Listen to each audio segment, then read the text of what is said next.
Taruki is shocked to see another esper and comments that he has a lot of questions, but first needs to establish hierarchy. He attacks Mob, but his attack has no effect. Mob tries to reach out for a handshake wanting to be friends, but Taruki is on his guard and backs off. Mob tells Dimple that he won't fight as Arataka Reigen had taught him that people shouldn't use their psychic powers on others as they could hurt others, just like you shouldn't point a knife at a person. Taruki keeps his distance and eventually continues to attack Mob, slamming him to the ground. Dimple asks Taruki if he can call this a draw, as Mob has no desire to fight and continues so he will only get hurt, but Taruki refuses. Having no choice, Dimple uses the remainder of his power and turns it into his usual form, but Taruki erases him easily. Mob recalls the time he spends with Dimple but decides he is okay with it.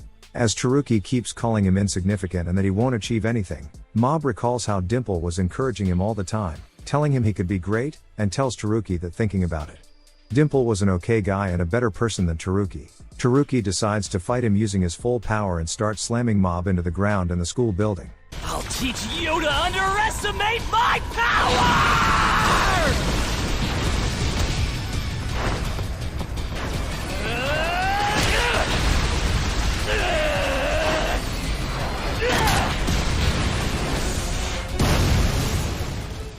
He eventually pushes him to the home economics room and takes out some knives. He points them at Mob and shoots them, but Mob deflects them, protecting himself. A knife flies wholly, and back shaves the top of Taruki's head.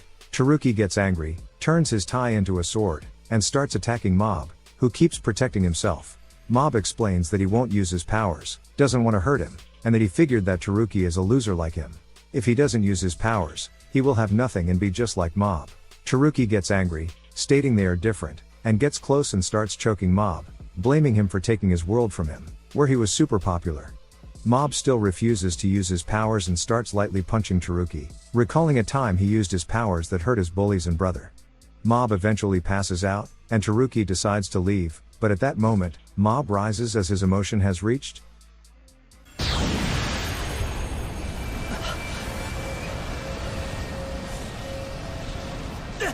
What is that thing?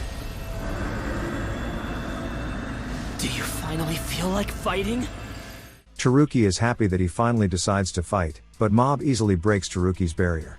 He starts laughing that Mob broke his words and used his powers, but then realizes Mob is unconscious. Seeing all the power Mob had, Taruki wonders what he had awakened as the whole school crumbles, and rubble starts flying. Taruki starts crying, saying he is sorry and won't be using his powers against other people, but all the rubble and Taruki are sent above the clouds, where he realizes he is just an average person. Mob awakens and realizes he can't change as he uses his powers against a person. His emotions of sadness reach 100%, and he reconstructs the entire school building from the rubble. Tsuyoshi Itano and the other Black Vinegar students awaken, and after seeing Taruki, they run in fear, not wanting to lose their hair too. Taruki tries to say they are nothing without powers, but the Body Improvement Club members awaken and check on Mob to see if he is okay, making Taruki realize he is completely lost. Mob spends 3 hours looking for Dimple, but can't find any trace of him. Going home, Ritsu gives him a towel to dry himself from the rain. Mob explains he doesn't remember it well but apologizes for the incident in which he hurt Ritsu, but Ritsu tells him the thugs got him and it wasn't Mob. Ritsu then watches TV, seeing footage of the rubble in the sky and recalling him in that incident. Mob lost consciousness, and the thing that appeared wasn't his brother. Reigen performs a seance with a client named Hitoshi. He connects with Hitoshi's father, but learning that he is American, Arataka explains that language is automatically translated for an extra fee, but Hitoshi was fine speaking in English. Arataka still proceeds in Japanese, and Hitoshi asks his father for the password of his safe. As Arataka can't guess that and Hiroshi points a knife at him, he knocks him out and explains that it was self-defense. With that kind of money, I'll have enough cash for the rest of my life! Oh, wait a second, now I remember. The password is... Get a job, you good-for-nothing bum! Like the junk food fighter, this is one of Reigen's special moves. Mob wonders if he can use his powers in self-defense, like shaving someone's head, stripping him naked, making him lose his friends, and destroying his school. Arataka comments that's too much for self-defense, but encourages Mob by telling him that his powers are helping people. Ichi Misato speaks with Mob, figuring out that Taruki is also a psychic, and they had a battle at Black Vinegar Middle School, but Mob refuses to speak about it. Tome overhears this and asks Mob if there are other psychics like him, and Mob confirms it, although he hasn't seen any other psychics and he can't sense his master as his powers are supernatural, not psychic. Tome wants to go out with Mob, and they look for other telepathic people. He ends up going out a couple of times with her, and he eventually sees an adult psychic, but as he feels dangerous, he doesn't tell her about it. Meanwhile, Tenga looks for the one that beat the shadow leader Taruki and wants to make him their shadow leader. Gota refuses to tell him who did it. He later meets Mob and apologizes for the trouble he got him in with Black Vinegar Middle School, but Ritsu sees their encounter and thinks that Tenga was bullying Mob. At the student council meeting, he proposes that they discipline the delinquents and make a peaceful school, and his idea is accepted. Going home, Ritsu is approached by Kenji Mitsuura, who mistakes him for Mob and invites him to his awakening lab to amplify his psychic powers. The next day, Ritsu goes to the awakening lab, where he finds 5 other psychics, but he is disappointed at how weak and useless their powers are. At home, Shinji, the student council president, is mocked by his brother and mother for how useless he is compared to his perfect brother. The next day, he calls Ritsu and plants a girl's recorder on Tenga's desk, explaining that they will get rid of the delinquent and then displace all the other recorders. Meanwhile, Tenga is with Musashi Gota, who attempts to change Tenga, and he accepts the challenge. In the classroom, the students were getting upset as someone messed with their recorders, and Shinji explained they would look into it. Tenga enters the room, and Ritsu finds parts of the recorders on his desk. Shinji blames Tenga and Ritsu finds more recorders in his bag. Tenga tries to deny it, but everyone starts calling him a pervert. Consequently, Tenga loses his perfect attendance.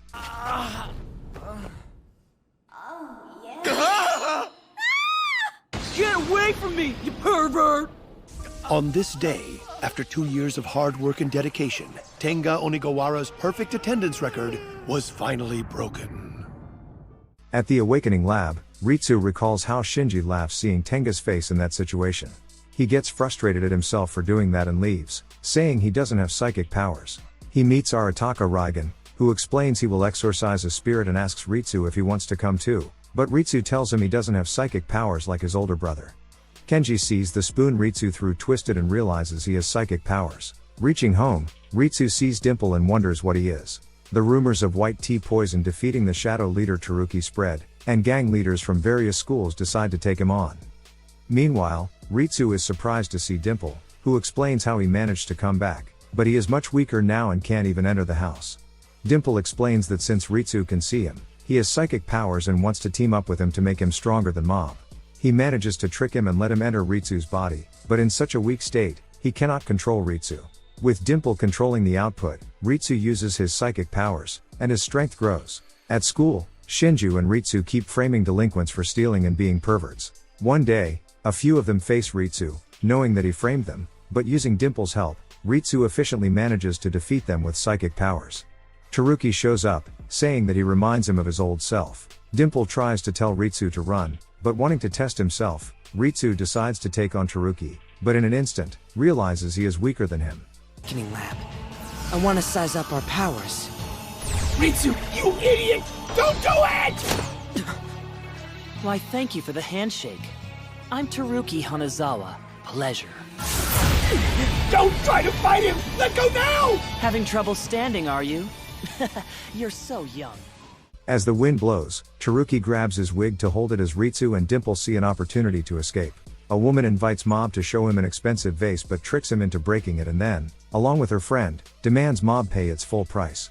Arataka comes looking for Mob and quickly understands the situation and acts as if they injured him, did psychological damage, and ruined his suit, asking them for the same amount they want from Mob. The con artists tell Arataka that breaking the vase means a curse will fall upon them, but Arataka comments on a haunting spirit he removed earlier and will send after them. They start laughing, but then the lights break, and paintings start falling, scaring them. Later, Arataka congratulates Mob for scaring them, but Mob explains it was the cursed spirit he sent after them. Shinji and Ritsu keep going after Tenga, but one day a gang leader from another school shows up at the school's gate. Ritsu takes him on and beats him.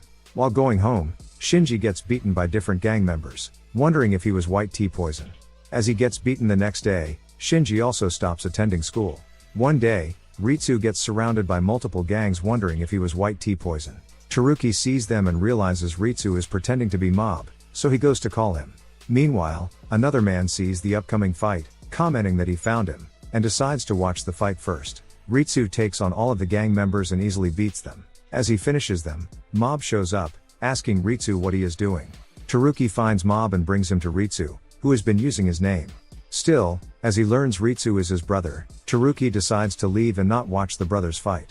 Mob can't believe that Ritsu beat all those guys, but Ritsu explains now that he has psychic powers. He is no longer afraid of him as until now. He was always trying to be friendly and not stress Mob, since he can't protect himself from his psychic powers. Dimple knows he can't win and runs away, while Ritsu attacks Mob.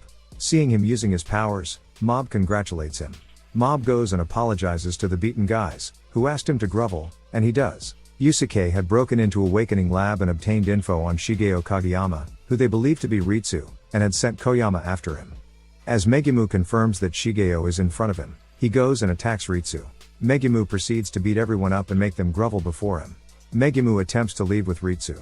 Mob starts fighting him, but using his psychic powers, Megumu easily breaks through Mob's barrier. Stand up! You're gonna protect your little brother, right? Whoa, holy crap! That is one hell of a beating! This can't be real! Seriously? He's gonna die! Brother. Leave him alone.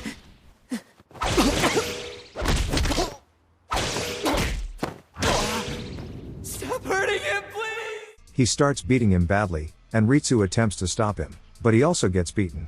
Mob's animosity reaches 100%, and he starts beating Megumu, who can no longer break Mob's barrier.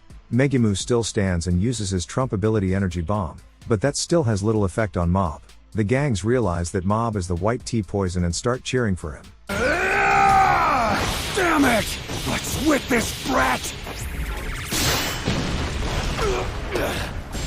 He's strong. If I don't put up my guard, I'll be knocked out in an instant. Can't believe a guy like that exists! Megumu takes out something from his pocket, and the gangs think it is a knife. Mob blocks it, but it is a special spray that Megumu sprays on Mob that makes him fall unconscious. Having seen his face, Megumu decides to kill all the gang members, but Mob stands up, making Megumu realize he can't beat him, so he grabs Ritsu and escapes. The gang starts thanking Mob for saving them, but Taruki shows up and tells them to stand back as it is still dangerous to be around Mob. Mob wakes up at Taruki's place, who tells him that that guy was from Claw, an organization started by dangerous espers with a membership of over 100. They take young espers and brainwash them, making them their soldiers. They wonder why they are after Ritsu, and Dimple guesses that it is due to Awakening Lab and that information was likely leaked from there. Going there, they see the place that was attacked and find Kenji Mitsuhara. Questioning him, they realize he invited Shigeo, but Ritsu pretended to be him and that the other espers from Awakening Lab were also kidnapped. Megumu and Yusuke lead Ritsu and the other espers through a forest to a secret facility.